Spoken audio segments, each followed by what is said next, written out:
Right now, millions are building the Internet of Value. But the best version of this inevitable future isn't possible unless the data that fuels it can be exchanged securely and with confidence. This is a critical moment in defining our shared future. That's why nChain offers the tools to protect the data we'll need to build that future. The Internet of Value works because we do. Join us in securing the tomorrow we all share. nChain. Data without question.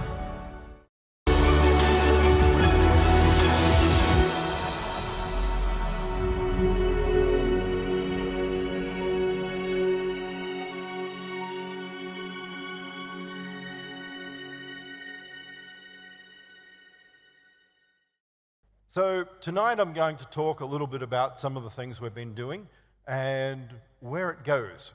So earlier in the conference, Xiaowei Escript talked about how we're going to suck up Solidity and allow you to create Solidity contracts on Bitcoin. So thank you, Ethereum, for that. I'm going to go into a little bit more detail about that. Bitcoin is a base layer. Now, when I'm saying this, I'm going to also get you to think about Ethereum. I'm going to talk about this one tonight. Because Bitcoin is a proof of work system, but we can build anything. So when Xiaowei built other things that other guys had done, such as Game of Life, well, that means it's Turing complete. We can build anything. I explained this many years ago. At first to a lot of ridicule, before now we have a whole lot of things. So Bitcoin is a base layer system. I've said this a few times.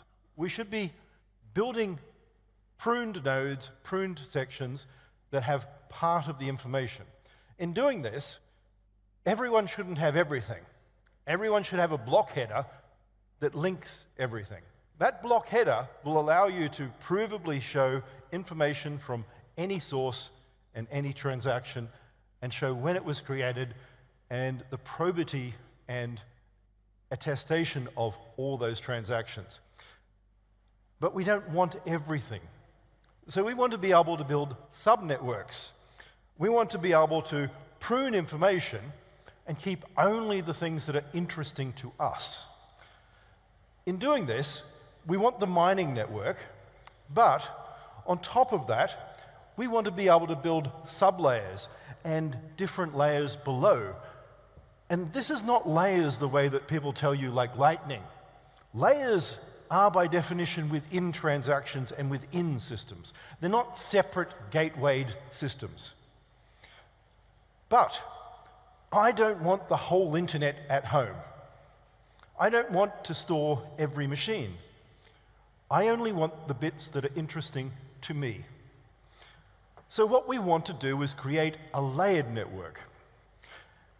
And what I'm going to talk about in our giant node system that ensures the integrity of everything, that scales to billions by the end of this decade, and then further transactions a second, that will be cheap, that will be economically cheaper than any other system, that will be faster than any other system. This enables us to build any other system. So now that we've got Solidity and a methodology for that, I'm going to say something that no one ever expects. I'm not going to destroy Ethereum. I'm going to save them.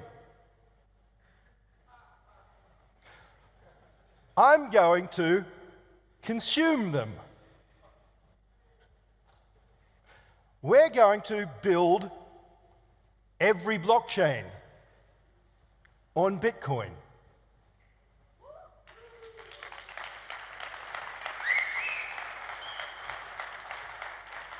So no, I'm not going to ruin value like everyone keeps accusing me of. I'm going to give them a way of scaling. Us.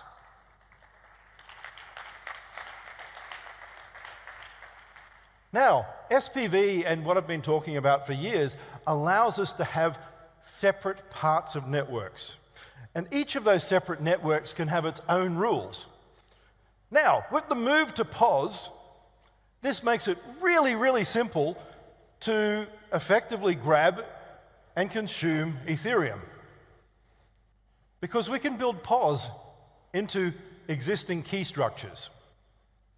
We can have the existing keys and the voting system on a provable system, overlaid with Bitcoin.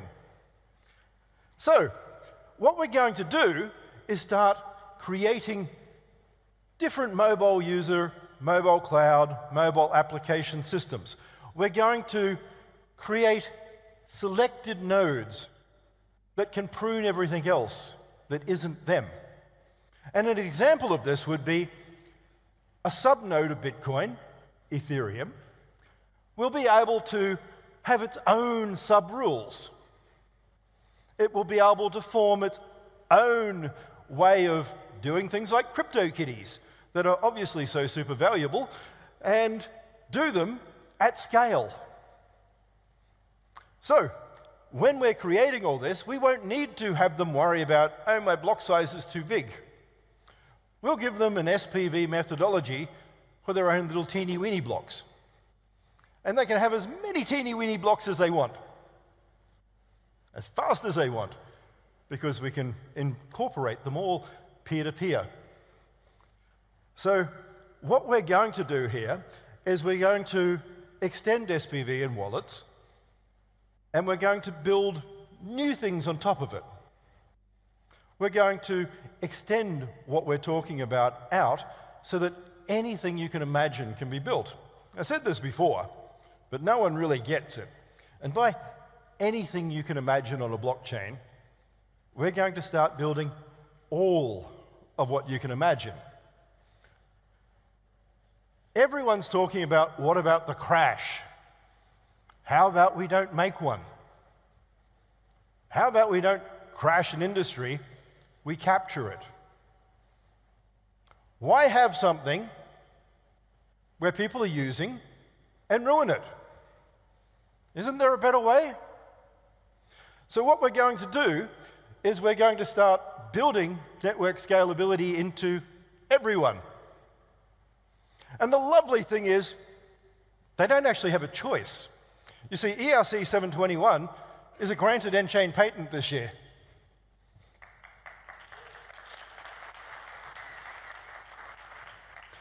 Thank you, Vitalik, for making my patent popular before it was even granted. Very impressed in how he marketed Bitcoin. So we have strong cybersecurity. So the last guys talked about some of the things you can do. And one of the other ideas I've got a patent for, I just gave over to them, see if they want to build, which is actually a machine learning-based concept that spawns honey nets and honeybots as you detect these attacks. So what they're doing in CertiHash now, my next thing for them is, well, how about when you get attacked, your response time increases by popping up a honey net that is a replication of the network with a subset of information, and let the attacker get lost in that for a little while, increasing your time. There you go. We can actually do that. We've got IP for it. Time to build it. Bitcoin is a timestamp network. We've said this many, many times. The whole point of the blockchain, the whole point of what we're doing here is to capture and prove the existence of transactions, to order them. I don't mind that Ethereum wants to run a POS system. I have no problem. Go for it. Because we already have a number of threshold voting systems. We have a number of different solutions to allow for consensus by keys. Back in 2017, I filed quite a number of patents on this technology, so I'm very happy for it to be used. And I'm very happy to have it ported into Bitcoin. So when we're building these things, all the information that we're talking about, all the transaction ordering, it really doesn't matter what we're talking about, whatever application you want to build. If you want to build something for accounting, great.